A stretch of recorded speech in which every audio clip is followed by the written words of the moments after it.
Hello, this is William Vieira, and welcome back to Vieira Studios for part 3 of Adobe Fuse model building. I have sorry about the short notice cutoff on that last video. I have it set up to automatically shut me off at 15 minutes because I tend to ramble on and talk just a little too much. Anyway, now back to what we were working on here was we were going to go ahead and work on this guy's boots, which by chance I haven't found.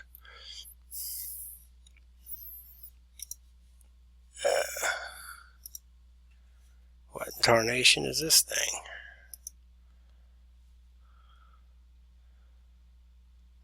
Okay.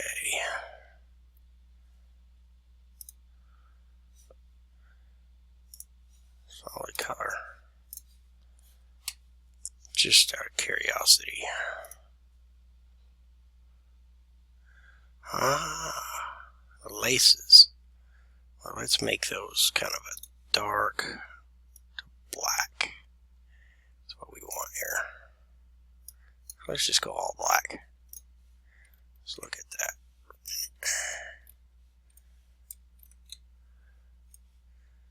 Interesting.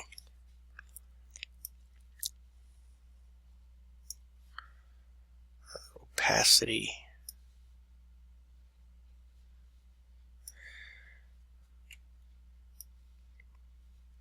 Actually, I want those laces that somewhat pop.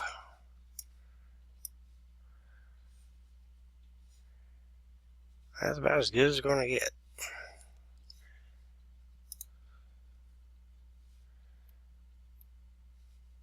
There we go. I want those boots to be of a dark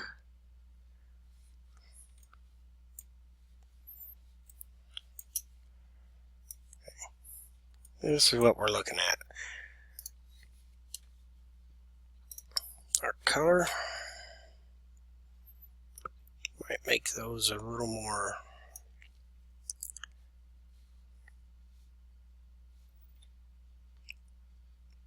a little more of a tan.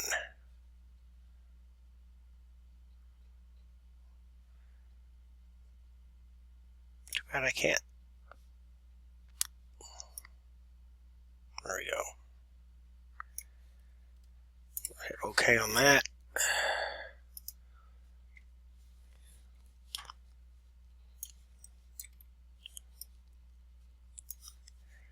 Color of the tongue. Also go with a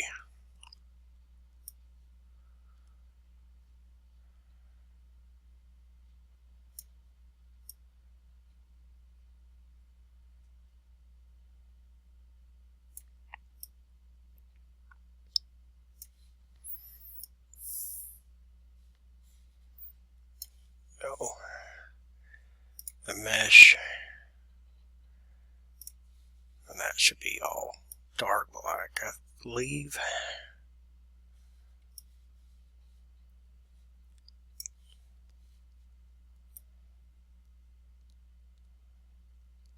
That's not the part I was thinking it was.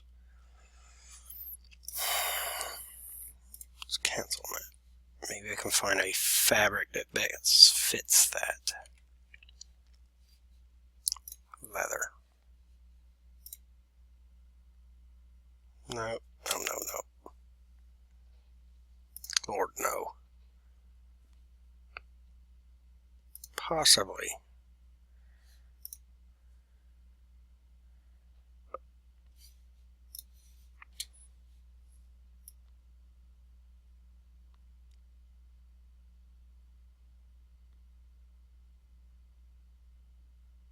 Yeah, there we go. Go with that. The soles. That should be solid black. And it should be shiny. Let's see if I can increase.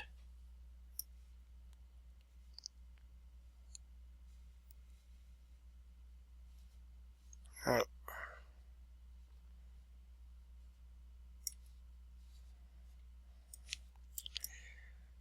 Alright, I don't spend all day on this. There we go. A little bit on the shiny side. And we'll say OK. The main fabric.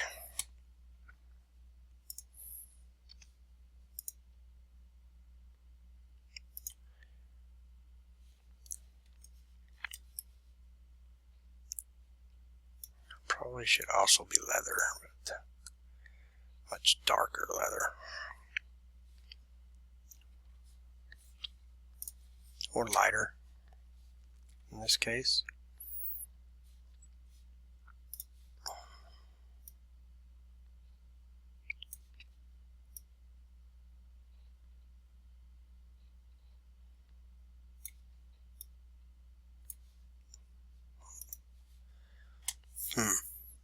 Don't really like the look of those.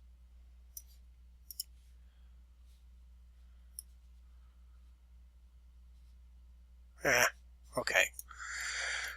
We'll go with that. Now that our guy is made up here, and now we want to export him. But you have three choices you can do. Now the first one, I believe I showed you in the first videos, where you could just save, or you could save over your current one. If you hit save as, which I already have a fuse, and it only gives you a .fuse. Now I am not sure, I've never tried to import this into a, cancel all of that, I've never tried to import this into a Photoshop as the raw file, but we'll go ahead and save that. But now we can export. The thing with Mixamo is, if you already have an Adobe Creative Cloud account, you'll also have Mixamo, which means you could use either one of these to save.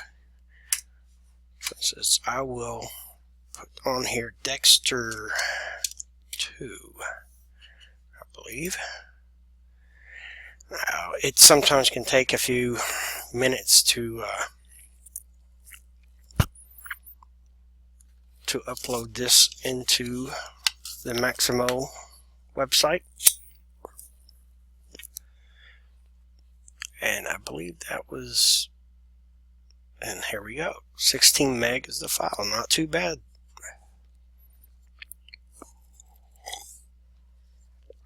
And I will go to the Mixamo site.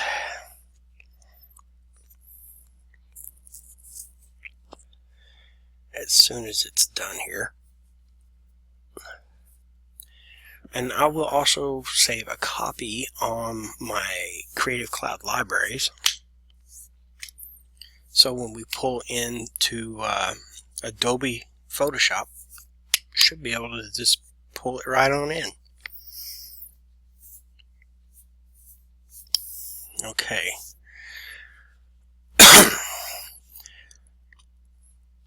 See, the cool thing about Mixamo is it does all the rigging for you, and voila, it automatically takes you. I didn't even have to pull it up, it automatically takes you to your model.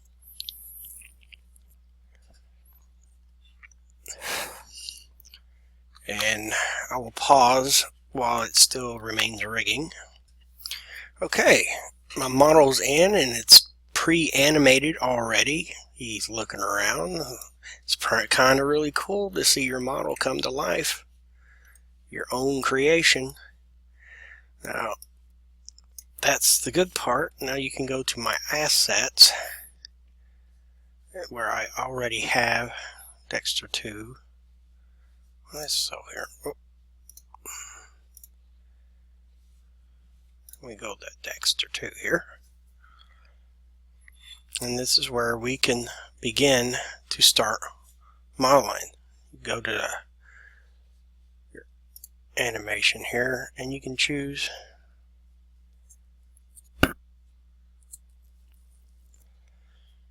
what?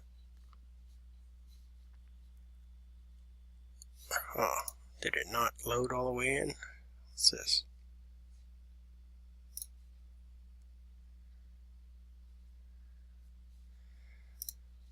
Huh.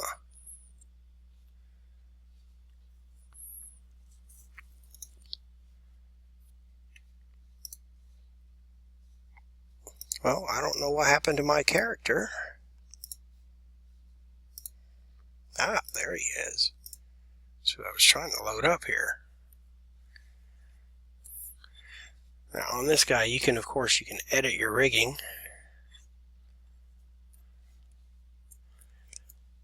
And it gives you the choice of different types of rigging. I like to leave it in the standalone. Finish. View my assets. Now let's go to the animations. For some reason,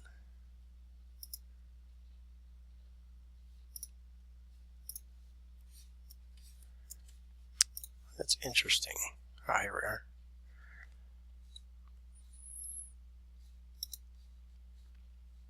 To find animations.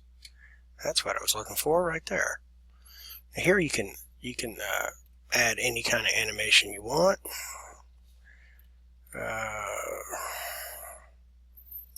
The rifle, shooting a gun. Anyway, that's cool. But I'm not going to do any of that because, I mean, although I could bring it in with this animation, I can download it and save it. And see, I'm on page 48. There's 48 per page. There's like a ton of pages that you could go. And this is like page of 1 of 52. They've added 2 more pages since the last time I've been on here. Okay, so I'm going to go ahead and close that out, and we will now save it. I will go ahead and save it to CC is what I'll put on here, and I'll put it in my fuse models, and I will pause it so we don't waste too much time. Okay, I've saved my model now on Adobe Fuse and or Mixamo, and on the Adobe Creative Cloud libraries. So I've only got like a minute and a half here, so I won't have a chance to show you how to bring it into Photoshop till the next video. However, I will go ahead and explain one thing to you is on your models, once you get a setting, you don't even have to put anything on them actually. But if I always go back to my assets, I could do this right here. You have to queue this up for download, and then once you queue it up, you know, you can choose the format. Of course, format will be depend on, I guess, what model, 3D model that you're going to use, like 3ds Max. I use 3ds Max, but you can also use it in Photoshop, which I am not actually sure which one's the Photoshops. I've brought mine in from Creative Cloud before to Photoshop, but never directly. So anyway, but once you queue that up, and you can give it, you know, the regular T pose or original FBX pose, and then you'll just save it to your hard drive. I'll just go with the FBX, and then it will automatically process it. You'll download it to your hard drive and save it wherever you want to. I'll just put it in the Adobe Stuff library for now. And now, took a lot less time to download. And that will be it for today, folks. And the next video, I will bring it into Photoshop and show you a few things of that. And in the meantime, I'm going to see if I can bring the raw fuse file straight into Photoshop. Who knows? Might work. Till then, I'll see you on the next episode. Thank you and bye-bye.